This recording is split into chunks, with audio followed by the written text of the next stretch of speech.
13 lambs found dead with necks deliberately snapped. Police launch investigation in Northern Ireland. A disturbing case of animal cruelty has shocked a rural community in Northern Ireland after 13 lambs were discovered dead with their necks deliberately broken. Authorities have now launched an urgent investigation and are appealing to the public for information that could help identify those responsible. Now it's time to dig deeper and understand the full story through this AI podcast. I want you to put yourself in a very specific situation for just a second. Okay. It's 7:45 in the morning on a Saturday. Right. So pretty early. Yeah, early, but totally normal for this routine. You're walking down a familiar dirt path toward a field you manage every single day. Just a standard morning chore. Exactly. You've got a bucket of feed in your hand, the air is cold, and you know the exact sounds you're supposed to hear right now? The baseline noises. Right. The low bleating of the flock, Yeah. that rustle of movement as the animals, realize you're approaching with the food. It's literally the most mundane, predictable morning imaginable. Sorry. But before you even reach the gate, like before you can even clearly see the grass, your stomach drops. Because something is off. Yes, the noise is wrong, the movement is wrong, instantly that something terrible has happened. That visceral reaction, that immediate biological alarm bell, is really the entry point into the sources we're analyzing today. Welcome to this deep dive, by the way. Yes, welcome. And, we are looking at a single, deeply unsettling news report out of Northern Ireland today. Yeah, we're stepping entirely away from the massive, sweeping global headlines for this one. Right, because while this might seem hyperlocal at first glance, the anatomy of this event forces us to confront some incredibly dark realities. Realities about agricultural vulnerability, right? Exactly. Vulnerability, human malice, and the unseen biological fallout of a crime. So our mission today is to zero in on a rural village called Rostrevor, specifically a farm on a quiet stretch called Drumsesk Road. Right. We're going to unpack what happened in that field, not just as a timeline of a crime, but, as a cascading system failure. A failure for the farmer, the surviving animals, and honestly, the psychology of a tight-knit community. Yeah. So to truly analyze that system failure, we have to start with the timeline from the report. And it is a remarkably tight timeline. It really is. We're looking at an overnight window. Right. The farmer left the field at 7 p.m. on Friday, March 13th. And the horrific discovery was made the next morning at 7:45 a.m. on Saturday, March 14th. See, that 12-hour window is what I keep getting stuck on. Oh, I said. Well, because if you think about a farm during the daylight hours, it's a place of constant motion, Oh, yeah, absolutely. There are tractors, deliveries, neighbors driving by. The farmer is constantly checking fences or water troughs. It's highly observed. Yeah. There are eyes everywhere. Exactly. But the moment the sun goes down, the entire security landscape of a rural village like Rostrevor it completely flips. It really does. Those open green fields suddenly become isolated pitch black voids. Yeah, voids is the right word. Because the vulnerability of rural agriculture overnight is just absolute. I mean, you don't have locked doors on a pasture. No. You don't have security guards patrolling the perimeter of a sprawling field. Right. The only defense is really just the presumption of peace. The social contract. Exactly. The social contract of a rural community relies entirely on the idea that nobody's going to wander into a dark, muddy field with malicious intent. Which brings us back to that 7:45 a.m. arrival. Right. The farmer, Kevin McGivern, is walking to the field with his brother. And the report notes a detail here that is incredibly subtle, but completely chilling. Yeah, it states that they knew something was wrong, quote, from a distance. Right. And I want to pause here because as someone who doesn't raise sheep, I'm trying to wrap my head around how you sense a crime scene from 50 yards away. Well, you have to think about flock dynamics. Okay, what do you mean?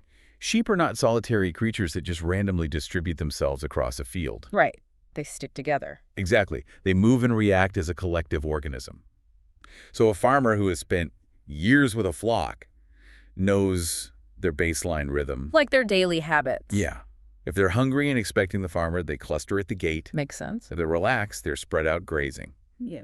But if they've been traumatized, if they've spent the night being chased or attacked, that collective rhythm is totally shattered. Yeah. They might be huddled in a tight, terrified knot in the farthest corner of the field, just completely silent. Oh, jeez. Or they might be pacing erratically. The landscape literally looks and sounds fundamentally broken. It's the outdoor equivalent of walking into your own house after a vacation. Oh, that's a good comparison. Like, you haven't even turned on the lights yet. You haven't seen a broken window. But you just feel it. Yeah. The air current in the hallway is wrong. The ambient sound of the house is slightly off. You just know in your bones that a stranger has been inside.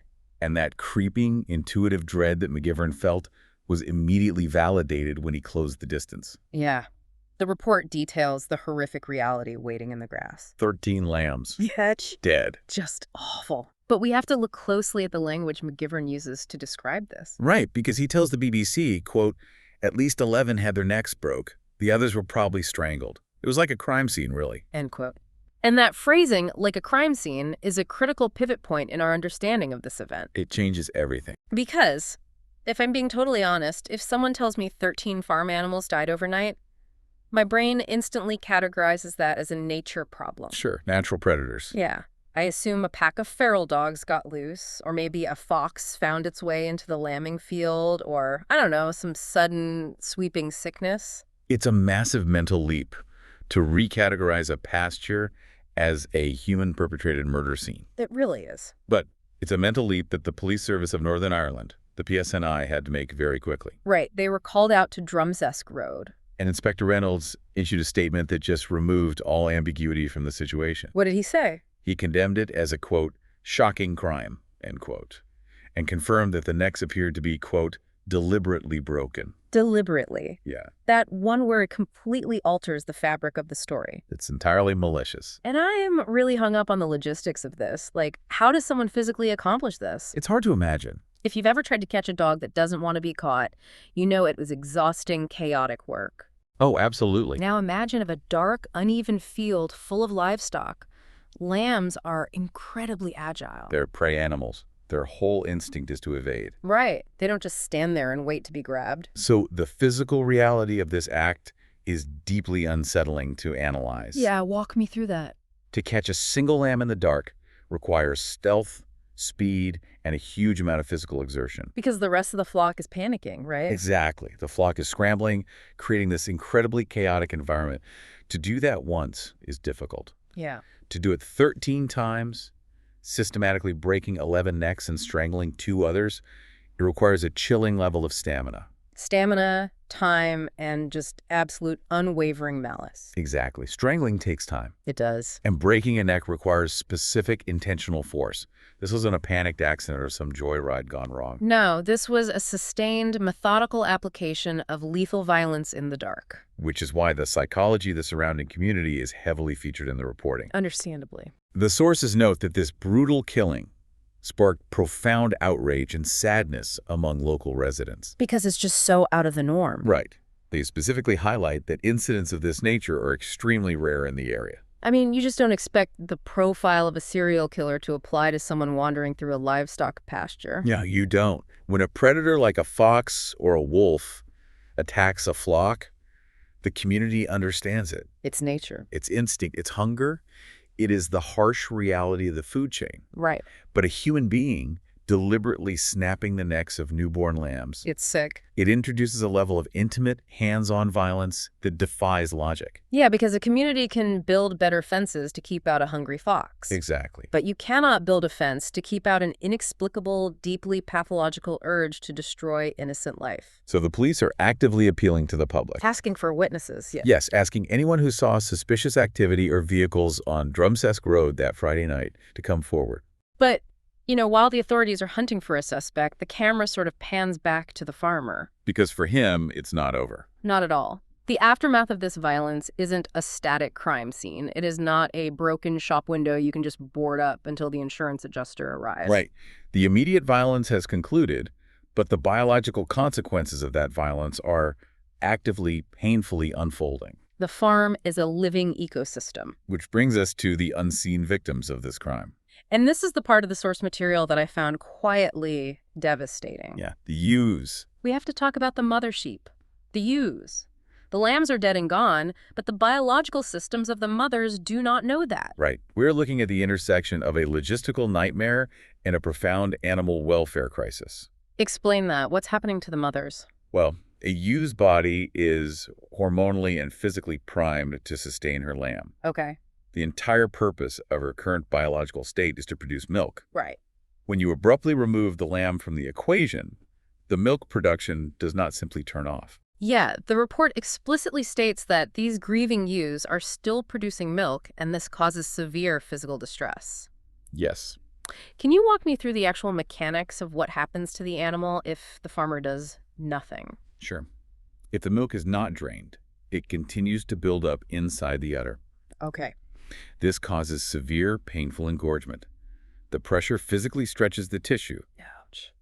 And very quickly, this stagnant milk becomes a breeding ground for bacteria. Oh, man. This leads to a condition called mastitis, which is a severe infection of the udder. Which I imagine is really painful. Incredibly painful. The udder becomes hot, hard, and extremely sensitive. And if he just leaves it? The infection can go systemic. It causes a high fever, lethargy, and if left untreated, the toxins produced by the bacteria will become fatal. So the mother will actually die. Yes, she will die. That totally shatters this distant, sanitized idea we have of farming. How so? Well, we tend to view agriculture as a cold business transaction. You buy the feed, raise the assets, sell the product. But this is biology. It is literally like a maternity ward dealing with a sudden, inexplicable tragedy. That's a great way to put it. The babies have been taken, but the biological clocks of the mothers just keep ticking relentlessly. Yes. The farmer, McGivern, is suddenly forced to transition from managing a healthy flock to acting as a grief counselor and a medical triage unit. He is suddenly tasked with managing profound biological grief just to save his surviving animals. So what does he do? The mitigation strategy McGivern outlines in the report is fascinating, but it is also one of the most frustrating and difficult tasks in sheep farming. He notes that he plans to move these grieving ewes to the farmyard, right? Yes, to attempt to get them to adopt other lambs. Right. He is quoted in the report saying, quote, "It's a very difficult job. It's a welfare issue to relieve the ewes of the milk. Hopefully if they adopt another lamb, it makes the ewe feel better. It's the best of a bad job." End quote. The best of a bad job. I want to dig into that phrase because on paper, to someone completely outside of agriculture, the solution sounds beautifully simple. Oh, it sounds perfect. Right. You have a mother with too much milk and no baby. You take an orphaned lamb, or maybe a lamb from a mother who had triplets and can't feed them all, and you put them together. A match made in heaven. Exactly. Problem solved. Right. Wrong. That assumption fundamentally misunderstands how sheep bond. Okay. Lay it on me. What McGivern is attempting is a process known in agriculture as cross-fostering. Cross-fostering. Yes. And you are essentially trying to wage a war against millions of years of evolutionary biology. Why is it a war? Because sheep do not just accept any lamb. They form an incredibly intense, exclusive olfactory bond with their own specific offspring immediately after birth. Olfactory. So smell. Yes. A ewe memorizes the exact chemical scent profile of her lamb. Wow, so if you just drop a strange, hungry lamb in front of a grieving ewe... She knows immediately that it isn't hers. And she rejects it. Her neurochemistry violently rejects it. Yeah. The physical manifestation of that rejection is brutal. Wait, brutal how? Like she just walks away? Oh, no. She won't just walk away. She will often headbutt the strange lamb. Are you serious? Yes. She'll kick it away from her udder, or even crush against the pen wall. Jeez. Her instinct is to protect her milk for her own baby. The baby that, in this case, is lying dead in the field. So you are basically having to hack the animal's neurochemistry. That's exactly what you're doing. How does a farmer actually force an adoption against that level of hardwired instinct? It involves physical restraint, scent masking, and just exhausting patience. Restraint. Yeah.